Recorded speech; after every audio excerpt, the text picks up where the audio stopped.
Everything I do sucks. Nothing I do matters. Why is it that nothing I try ever works? Have you ever thought this stuff? I have. I have a lot. And especially now, right?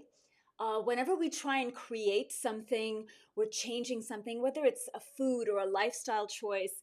Maybe we're starting a new gym membership or a workout routine. Maybe we're in a new relationship. Maybe you're doing something like me where you're figuring out how to refine or change up something in your creative process.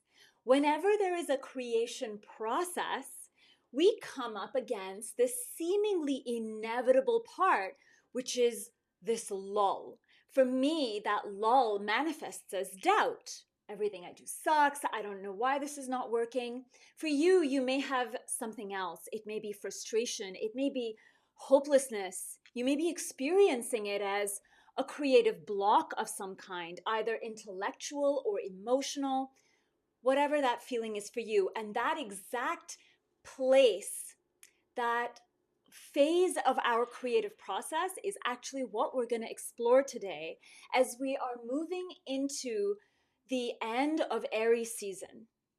So we've been discussing, and sort of, if you've been following this journey for the last few weeks, in Aries season, we've sort of been exploring the sustainable process around how we create, right? The last video was on success metrics and the whole, simplicity and ignition. But no creative cycle is complete without the full range of human experiences. And sometimes for us, that range can be the experience of our unpleasant emotions, right? It could even be arrogance or a lack of humility or feeling like everyone on your team or everyone else on your project or everyone in your family is, kind of dumb. Like they don't understand. They don't understand the brilliance that you're here to bring forward. So whatever that lull is for you, I'd love for you to keep that in mind as we move through this video today.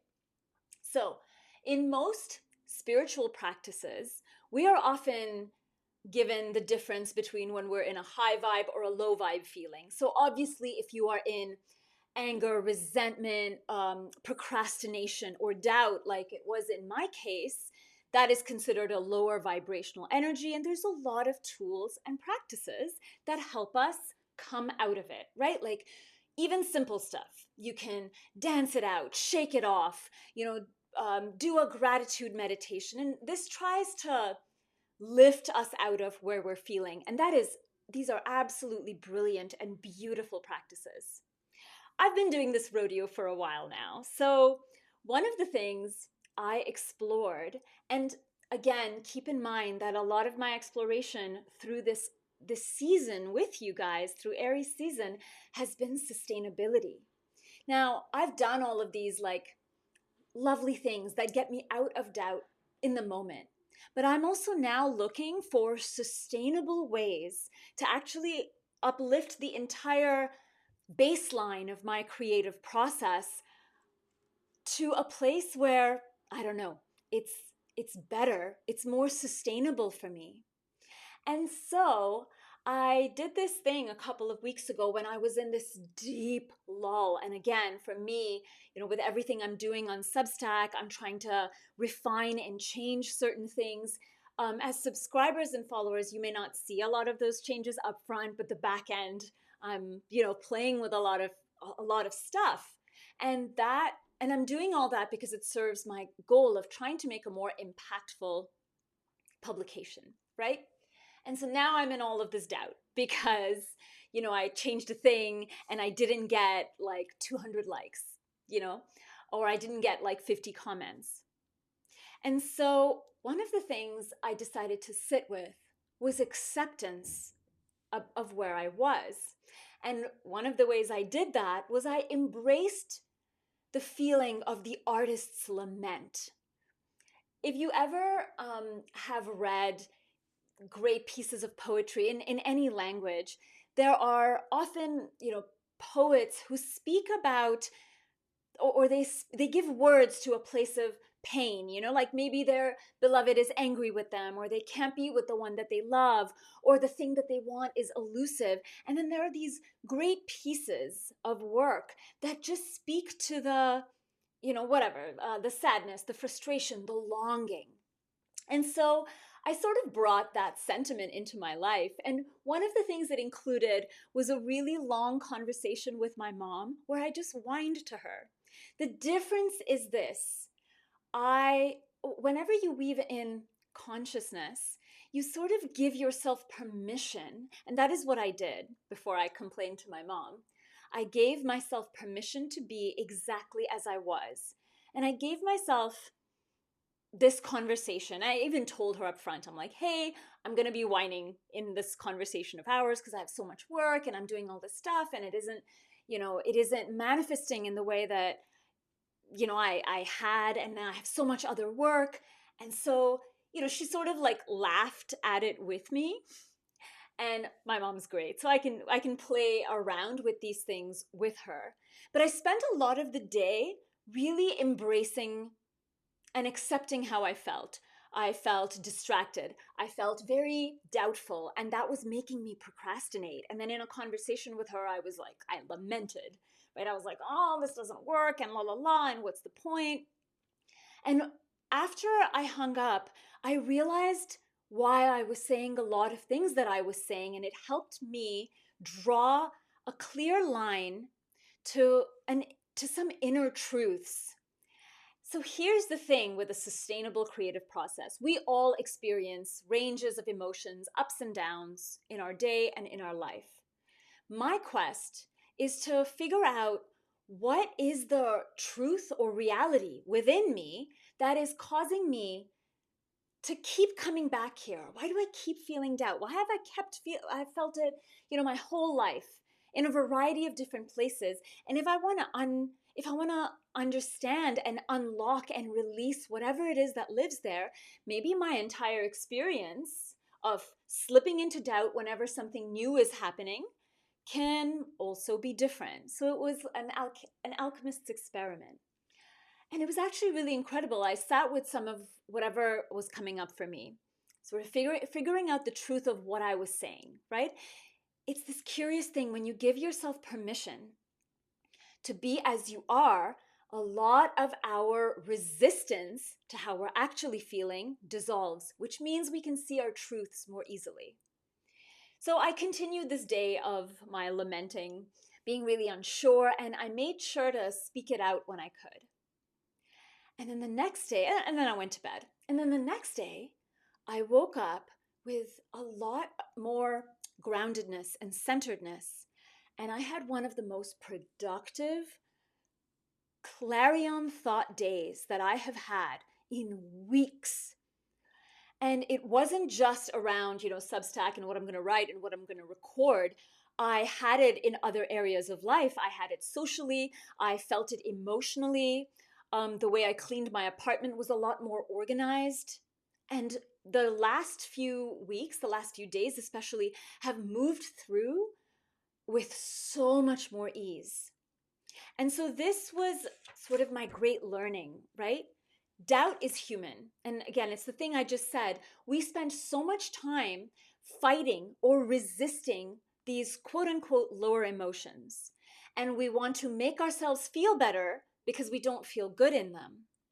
And so there is a wisdom once in a while in a safe container that we make for ourselves. And I will say safe because this is not me unconsciously dumping on my mom, for example, right? I started the conversation and told her that I'm gonna whine today for the 2 hours that we talk, or the half hour that we're having this type of conversation. And I know I'm gonna do it. I have given myself this permission because there's a deeper truth I'm trying to get into. There is a deep, joyous love in braiding our consciousness and our choice into the messy humanness of our experience. And all of the changes and possibilities that come from that place, because we've stopped resisting, we've stopped making ourselves bad or wrong or failures or shameful or unworthy in the moment. And we have unlocked all of that. And now we can actually step into the reality and the truth of what is and who we are as we are in the moment.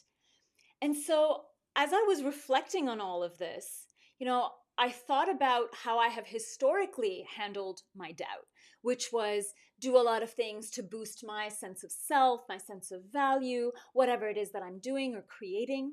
And it's not like those weren't important or those weren't valuable, but in terms of sustainably lifting the entire baseline of our creative process and creating different frameworks that support us as life gets better, more beautiful, more light, more enjoyable, more pleasurable, more wealthy, more impactful, if that is your quest, as it is mine, this whole sense of feeling and acknowledging where we're at changes the equation a little bit.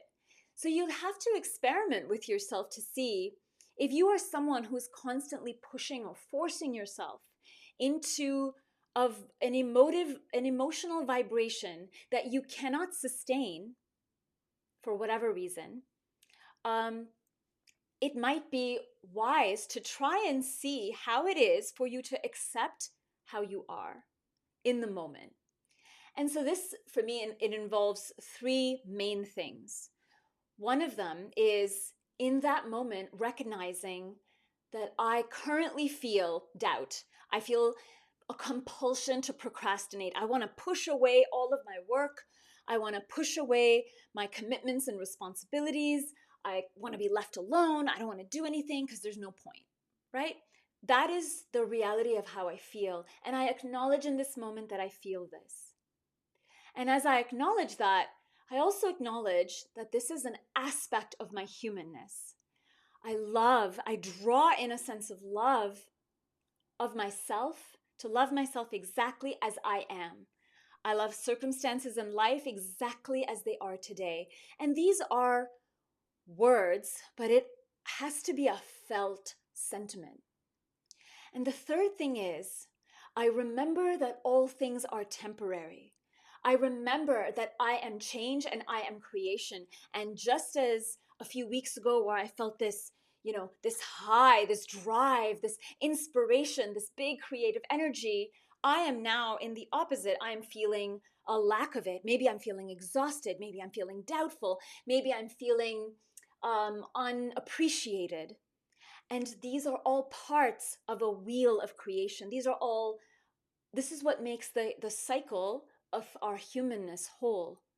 And in feeling, acknowledging, remembering, we get to accept ourselves as we are. And so, it's this funny thing. Once I should say, I am a younger child and a younger sibling. So this, process of dramatizing my lamentation comes more naturally to me. It may not be so dramatic for you.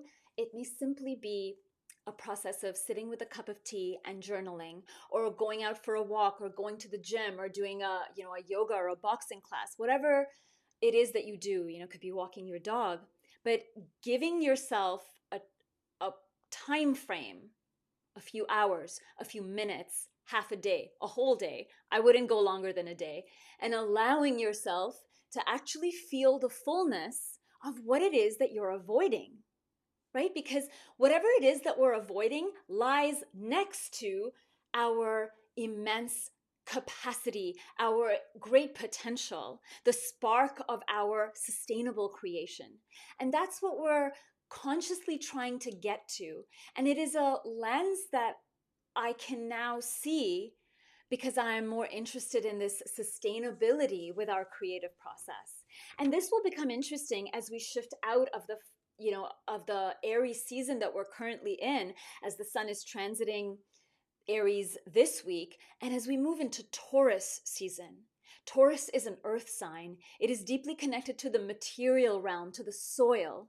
So this could be our physical bodies, our home, our cars, our physical environment, say our workspaces or our office spaces. It could also be, our gardens, if we have gardens. It could be the soil where our ideas come to ground, if you have an idea for something, like if you're writing a book or you're trying to start a business, this is the physical, material reality.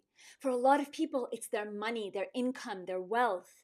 It's also their health, the health of their physical body, their mental and emotional body, but also the health of their social networks, their relationships, their families.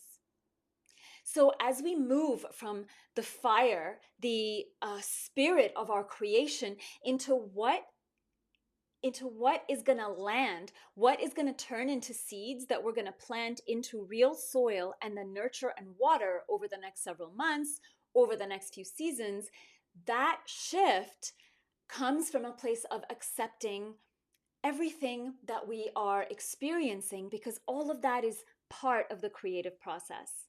So if you are someone like me who has a history of rejecting or sort of suppressing or sort of trying to ignore the things that make you uncomfortable, that feel heavy, that feel like emotions that bog you down, and you sort of try and do things constantly that make you feel better, or you try to escape from them, the practice here is to sit in conscious acceptance, to sit and cultivate a space of love, which again is feeling, acknowledgement, and remembrance that it is all part of a cycle and all things are temporary.